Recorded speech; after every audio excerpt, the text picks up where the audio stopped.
നമസ്തേ, പ്രീതാസ് കെല്ലറിലേക്ക് സ്വാഗതം. എല്ലാവരും സുഖമായിരിക്കുന്നു എന്ന് വിശ്വസിക്കുന്നു. ഇന്ന് നമ്മളിവിടെ ഉണ്ടാക്കാൻ പോകുന്നത് വളരെ ഹെൽത്തി ആയിട്ടുള്ള ഒരു ബ്രേക്ക്ഫാസ്റ്റ് റെസിപ്പിയാണ്. ബ്രേക്ക്ഫാസ്റ്റ് ആയിട്ട് മാത്രമല്ല, ഇത് നമുക്ക് ഡിന്നറായിട്ടും യൂസ് ചെയ്യാം. ചാമട അരി വെച്ചിട്ടാണ് സാധാരണ ഉണ്ടാക്കുന്ന ചാമരി വെച്ചിട്ടുള്ള റെസിപ്പിയിൽ നിന്ന് വളരെ ഡിഫറൻ്റ് ആയ രീതിയിലാണ് ഇത് ഉണ്ടാക്കുന്നത്. കുട്ടികൾക്കും മുതിർന്നവർക്കും എല്ലാവർക്കും ഇത് ഇഷ്ടമാവും. ഷുഗർ ഉള്ളവർക്കൊക്കെ കഴിക്കാൻ പറ്റിയ നല്ലൊരു റെസിപ്പി കൂടിയാണത്. അപ്പോൾ വീഡിയോ എല്ലാവരും സ്കിപ്പ് ചെയ്യാതെ മുഴുവനായിട്ട് കാണുമെന്ന് വിചാരിക്കുന്നു. വീഡിയോ ഇഷ്ടമായിട്ടുണ്ടെങ്കിൽ ലൈക്ക് ചെയ്യാനും മറ്റുള്ളവർക്കൊക്കെ ഒന്ന് ഷെയർ ചെയ്ത് കൊടുക്കാനും മറക്കില്ലല്ലോ. സബ്സ്ക്രൈബ് ചെയ്യാത്തവർ ഒന്ന് സബ്സ്ക്രൈബ് ചെയ്യാനും മറക്കല്ലേ. എന്നാൽ നമുക്ക് സമയത്തും കളയാതെ എത്രയും പെട്ടെന്ന് തന്നെ ഈ ബ്രേക്ക്ഫാസ്റ്റ് റെസിപ്പി, ചാമരി വെച്ചിട്ടുള്ള ഈ റെസിപ്പി എങ്ങനെ ഉണ്ടാക്കുന്നത് എന്ന് നോക്കാം. ചാമരിയുടെ അപ്പം ഉണ്ടാക്കാൻ വേണ്ടിയിട്ട് ഞാനിവിടെ 1 കപ്പ് ചാമട അരി എടുത്തിട്ടുണ്ട്. മെഷറിംഗ് കപ്പിൽ 1 കപ്പ് ചാമട അരിയാണ് എടുത്തിട്ടുള്ളത്. നിങ്ങൾക്ക് എത്രത്തോളം ആവശ്യമുണ്ടെങ്കിൽ അതിനനുസരിച്ചിട്ടുള്ള ചാമട അരി എടുത്തോളൂ.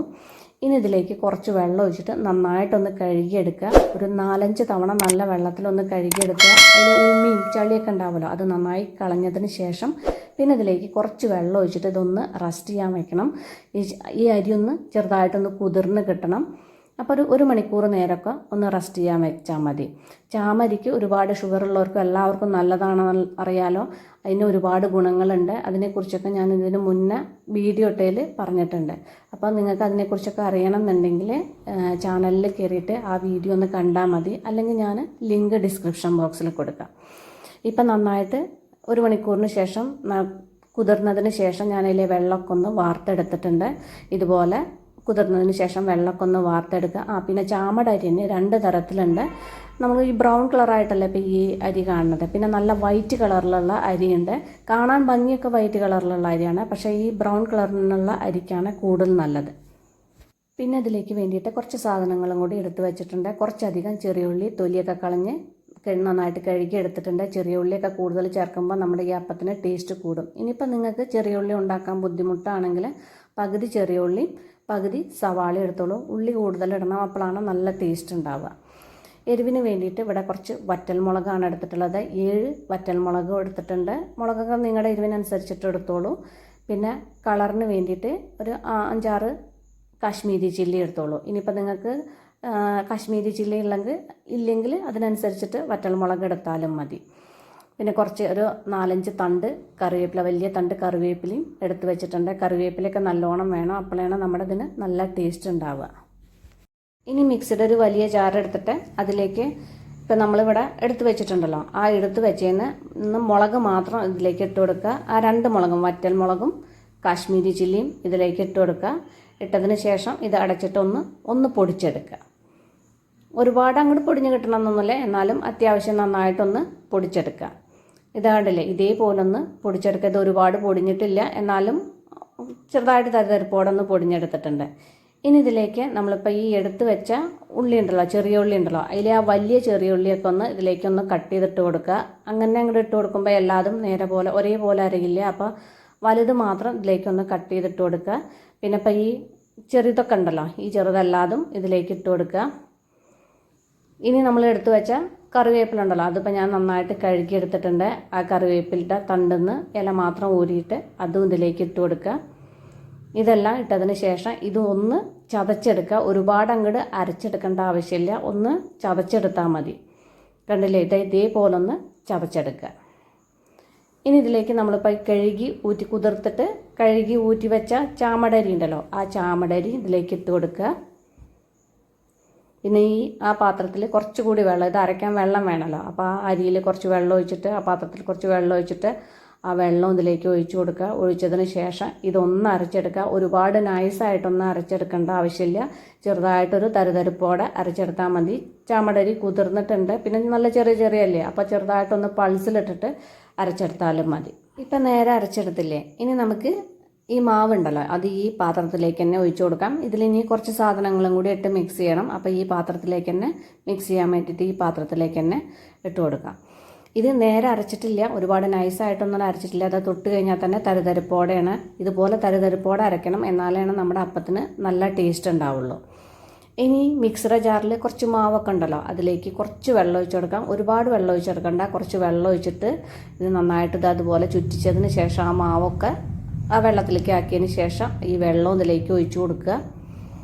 ഇനി ഇതിലേക്ക് നമുക്ക് ഈ മാവിലേക്ക് ആവശ്യത്തിനുള്ള ഉപ്പ് കൂടി ഇട്ട് കൊടുക്കുക. പിന്നെ ഇതിലേക്ക് കുറച്ച് കായപ്പൊടി തൂവി കൊടുക്കാം. അധികം വേണ്ട, ഒരു 2 പിഞ്ച് കഷ്ടി, ഒരു 1/4 ടീസ്പൂൺ ഇല്ല 1/4 ടീസ്പൂണോളം കായപ്പൊടിയും കൂടി ഇട്ടിട്ട് നന്നായിട്ടൊന്ന് മിക്സ് ചെയ്തെടുക്കുക. ഒരുപാട് വെള്ളം ഒഴിച്ച് കൊടുക്കരുത്, ഇത്തിരി കട്ടിയിലുള്ള മാവാണ്, അപ്പോൾ ഒരുപാട് വെള്ളം ഒഴിച്ച് കൊടുക്കട്ടെ. ഇതുപോലെ നന്നായിട്ടൊന്ന് മിക്സ് ചെയ്തെടുക്കുക. ഇനി നമുക്ക് അപ്പം ഉണ്ടാക്കാം. അതിന് വേണ്ടിയിട്ട് ഞാനിവിടെ ഒരു വെള്ളപ്പച്ചട്ടിയാണ് വെച്ചിട്ടുള്ളത്. വെള്ളപ്പച്ചട്ടി ആവണമെന്ന് നിർബന്ധമില്ല, നമുക്ക് ദോശച്ചട്ടിയിലും അപ്പം ഉണ്ടാക്കാം. പിന്നെ ഈ മാവിലേക്ക് ഞാനൊരു 3 ടേബിൾ സ്പൂൺ അരിപ്പൊടി, പുട്ടുപൊടി ചേർത്തിട്ടുണ്ടായിരുന്നു. വീഡിയോ ഓണാക്കാൻ മറന്നു പോയതാണ്. അപ്പോൾ അരിപ്പൊടി ചേർത്തിട്ട് നന്നായിട്ട് ഇതേപോലെ കട്ടിയിലൊന്ന് മിക്സ് ചെയ്തെടുക്കുക. ഇനി ഈ മാവിന്ന് ചെറിയൊരു തവി മാവ് ഇതിലേക്ക് ഒഴിച്ചു കൊടുക്കുക. ചട്ടി ചൂടായ ശേഷം ഇതിലേക്ക് ഒഴിച്ചിട്ട് ചെറുതായിട്ടൊന്ന് പരത്തി കൊടുക്കുക, ഒരുപാട് പരത്തരുത്.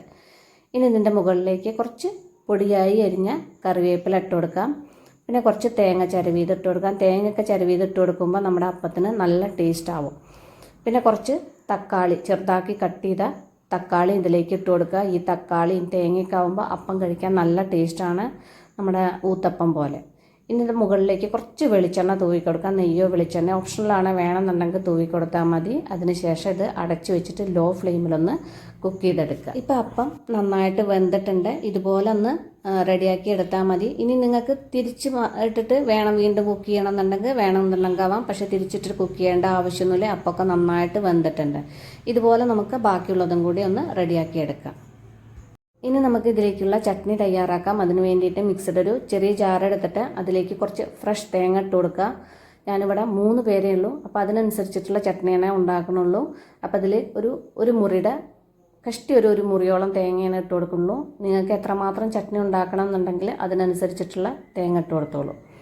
ഇനി ഇതിലേക്ക് ചെറിയൊരു സവാള തൊലിയൊക്കെ കളഞ്ഞ് കഴുകിയെടുത്തിട്ടുണ്ട്. അതും ഇതിലേക്കൊന്ന് വലുതാക്കിയിട്ട് ഇതുപോലെ വലുതാക്കിയിട്ടൊന്ന് കട്ട് ചെയ്തിട്ട് കൊടുക്കാം. ഇത് നല്ല വലിയ സവാളയല്ല, മീഡിയം സൈസുള്ള സവാളയൊക്കെയാണ് നിങ്ങൾ എടുക്കണമെങ്കിൽ കഷ്ടി പകുതി സവാള എടുത്താൽ മതി. അത് അത്രയ്ക്ക് ചെറിയ സവാളയാണ്, അതാണ് ഇത് മുഴുവനായിട്ട് ഞാൻ ഇതിലേക്ക് എടുക്കുന്നത്.